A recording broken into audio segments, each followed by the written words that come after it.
Halo anak-anak, apa kabar kalian semua? Ketemu lagi dengan Ibu Piping. Kita masih belajar online. Pada pertemuan yang lalu dan minggu yang lalu, sudah 2 minggu kita belajar tentang lapisan bumi dan atmosfer. Kali ini kita akan belajar tentang litosfer dan hidrosfer. Bagaimana litosfer dan hidrosfer itu? Mari kita dengarkan penjelasan Ibu dalam video berikut ini. Tetap semangat! Litosfer dan hidrosfer. Litosfer berasal dari bahasa Yunani, yaitu litos yang artinya batuan dan sfer yang artinya lapisan. Jadi litosfer adalah lapisan bumi yang paling luar yang biasa disebut sebagai kulit bumi. Litosfer terbentuk dari senyawa kimia yang kaya akan SiO2, sehingga lapisan litosfer sering pula disebut sebagai lapisan silikat. Litosfer memiliki ketebalan rata-rata 30 km yang terdiri dari 2 bagian, yaitu litosfer atas berupa daratan dan litosfer bawah berupa lautan. Litosfer atas merupakan daratan yang meliputi kerak bumi dan bagian teratas dari mantel bumi dengan luas kira-kira 35% atau 1/3 bagian dari litosfer. Litosfer bawah merupakan lautan dengan luas kira-kira 65% atau 2/3 bagian dari luas litosfer. Terdapat 2 tipe litosfer, yaitu litosfer samudra dan litosfer benua. Litosfer samudra berhubungan dengan kerak samudra dan berada di dasar samudra dengan ketebalan 50-100 km. Sedangkan litosfer benua berhubungan dengan kerak benua dengan kedalaman 40-200 km. Material pembentuk litosfer antara lain adalah batuan beku, batuan sedimen, dan batuan malihan. Batuan beku atau igneous rock adalah batuan yang terbentuk dari magma pijar yang membeku menjadi padat. Sedangkan batuan sedimen atau sedimentary rock adalah batuan mineral di permukaan bumi yang telah mengalami pelapukan. Batuan malihan atau metamorf adalah batuan yang terbentuk karena terjadi perubahan suhu atau penambahan tekanan yang tinggi pada batuan sedimen. Manfaat lapisan litosfer antara lain sebagai yang pertama, sumber energi berupa minyak bumi dan batu bara. Kemudian, sebagai sumber pemenuhan kebutuhan industri, contohnya besi dan aluminium. Manfaat lain dari lapisan litosfer adalah sebagai sumber bahan pembuat perhiasan, misalnya mineral, intan, emas, dan perak. Yang keempat, manfaat lapisan litosfer adalah sebagai sumber bahan peledak, yaitu uranium. Dan yang terakhir, manfaat lapisan litosfer adalah sebagai sumber bahan pupuk, yaitu nitrogen dan fosfat. Berikutnya kita akan membahas tentang hidrosfer. Hidrosfer berasal dari bahasa Yunani, yaitu hidros yang artinya air, dan sfer yang artinya lapisan.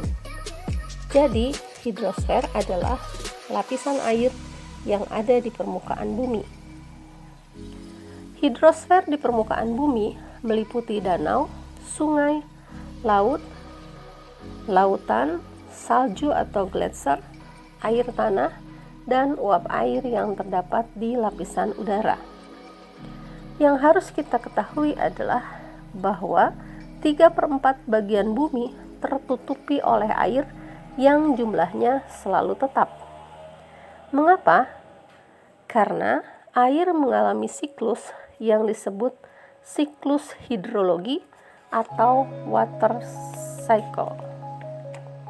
Siklus hidrologi adalah suatu proses peredaran atau daur ulang air secara berurutan dan terjadi terus-menerus. Siklus hidrologi terdiri dari evaporasi, yaitu proses menguapnya air di permukaan bumi karena sinar matahari, kondensasi, yaitu proses pengembunan titik-titik air, dan infiltrasi, yaitu proses jatuhnya titik-titik air ke dalam pori-pori tanah. Hidrosfer dikelompokkan menjadi dua, yaitu perairan darat dan perairan laut. Perairan darat meliputi air tanah dan air permukaan. Air tanah adalah air yang terdapat di dalam tanah. Air tanah ini dibedakan menjadi dua, yaitu air tanah dangkal atau freatis dan air tanah dalam atau artesis. Air permukaan adalah wadah air yang terdapat di permukaan bumi berupa sungai, danau, atau rawa. Sekarang kita akan membahas perairan laut. Perairan laut meliputi luas lautan di seluruh dunia. Luas lautan di bumi adalah sekitar 361.132.000 km persegi. Sedangkan luas bumi sendiri adalah sekitar 510.072.000 km persegi. Sehingga luas lautan di bumi sekitar 70,8% dari permukaan bumi. Kemudian apa manfaat hidrosfer bagi kita? Yang pertama, dengan adanya hidrosfer berupa danau atau waduk atau sungai dapat dimanfaatkan sebagai pembangkit listrik tenaga air atau PLTA. Yang kedua adalah sebagai tempat mata pencaharian masyarakat. Dengan adanya hidrosfer berupa laut, banyak masyarakat yang berprofesi sebagai nelayan. Yang ketiga, sebagai sarana transportasi. Dengan adanya laut atau sungai, masyarakat dapat membuat sarana transportasi berupa kapal atau speedboat. Yang keempat adalah sebagai tempat wisata. Hidrosfer berupa danau atau laut atau sungai banyak dimanfaatkan sebagai tempat wisata. Yang kelima adalah membantu mengatur iklim di bumi. Yang keenam sebagai pertahanan dan keamanan negara. Seperti kita ketahui, Indonesia dikelilingi oleh samudera dan lautan yang dapat menjadi pertahanan dan keamanan pertama bagi negara. Yang ketujuh adalah sebagai pengendali gejala alam. Kemudian yang kedelapan sebagai sumber bahan tambang berupa minyak bumi. Yang kesembilan adalah sebagai keberlangsungan kehidupan di bumi. Karena segala yang ada di bumi, baik hewan, tumbuhan, maupun manusia, membutuhkan air. Yang ke-10 adalah sebagai kebutuhan dasar manusia. Air merupakan kebutuhan dasar manusia karena kandungan air dalam tubuh manusia adalah sekitar 60-70% dari berat tubuh manusia. Nah, demikianlah penjelasan Ibu tentang litosfer dan hidrosfer. Nah, mudah-mudahan kalian bisa paham, dan sekalipun kalian belum paham, bisa dilihat lagi videonya. Kapanpun kalian bisa mempelajari tentang litosfer dan hidrosfer ini. Untuk pemantapannya, Ibu sudah menyiapkan soal di dalam Google Classroom masing-masing. Boleh kalian kerjakan, dan ingat bahwa kalian hanya bisa submit jawabannya hanya satu kali ya.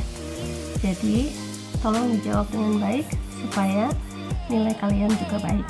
Tetap semangat anak-anak, Tuhan memberkati kalian semua. Sampai jumpa di pembelajaran online selanjutnya. Tetap semangat.